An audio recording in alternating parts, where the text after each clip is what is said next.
Oh man! So you mentioned Cal. One of the cool quotes, I mean, and I know you know this obviously, is that Cal looked up to you with your fielding ability.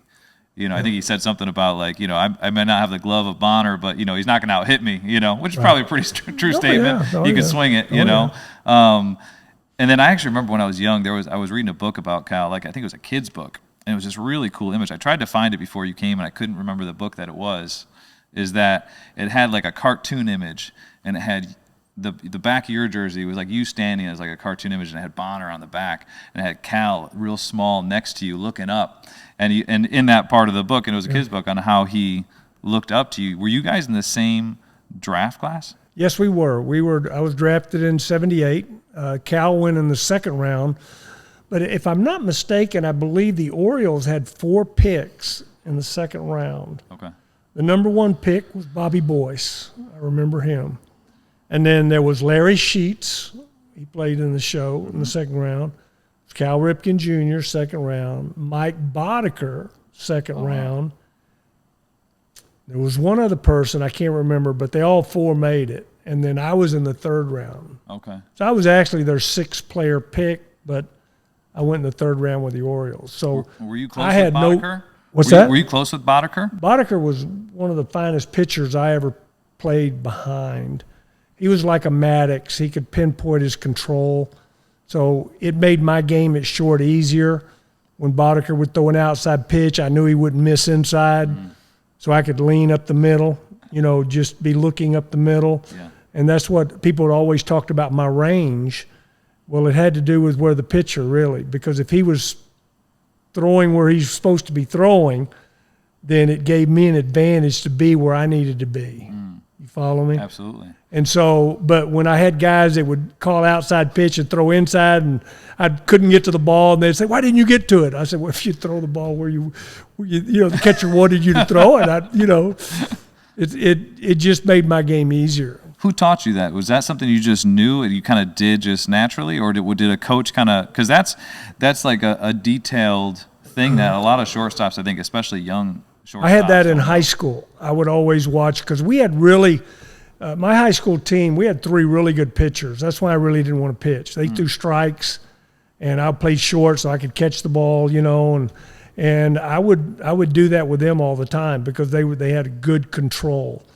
And that's another reason why I didn't want to pitch, because once I got to pitch, nobody out could catch the ball. Right. So I had to strike out everybody. Right. That's why he had 17. Yeah, and the one game I remember I had 20 strikeouts going in my 21st strikeout, and I'd walked a guy, and then the catcher threw him out trying to steal. So that was the last out of the game. Did you have a conversation with him afterwards? Yeah, I actually called out the catcher. I said, if he steals, let him go. But he didn't. He threw it down. He got him out. That's funny. Back to Boddicker. I remember my dad, we used to say Boddicker would work really fast.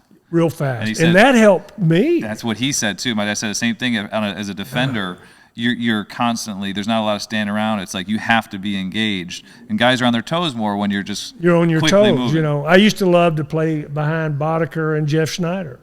Left-hander we had. Yeah. Threw really hard, but I could always depend on Jeff throwing the ball outside or inside. He had good control. Oh, wow. So I would always be able to lean whichever way I had to lean. There was one guy in the minor leagues. I don't know if he ever made it to the big leagues. He played for the Braves. His name was Jerry Keller. And he was a pull right-handed hitter. I mean, pull. And I would be on the grass at Silver Stadium, just right behind the third baseman, and he'd hit one, and I'd be over by the left field line. And he was slow as molasses. I mean, I could probably run it, but I'd throw him out. He would cuss me. Oh, he would get so mad at me because he'd probably hit 300 if it wasn't for me. Oh, yeah.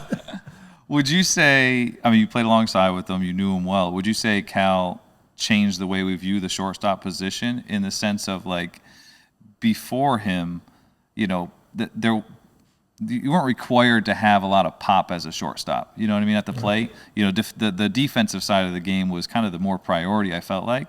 But then, like, after he came and he was like a guy that could hit home runs and play shortstop, would you say he was kind of the main guy to? Well, he was. That's what Earl Weaver wanted. He wanted a home run hitter at shortstop. Before Cal and myself, we had Mark Belanger. The Blade, he hit 1-2 home runs a year. That was it. And so, You know, they the front office, when they drafted me, they were basically, I believe, this is just my thoughts, they wanted a Belanger and a Brooks Robinson. That's what they wanted. So they had me penciled in at short and Rip at third. And that's the way it was on the card. That's the way it was in the minor leagues. Whenever Cal and I played together in the minor leagues, he was third base, I was shortstop. So it wasn't until 82 when Earl moved Rip to short. And then he had that great year, and I was out of a job. I had to play second. I had to play third. I had to be a utility guy after that. If you enjoyed that clip and you want to watch another one, click right here. And if you want to watch the full podcast, click right here. And don't forget to like and subscribe if you find this content valuable.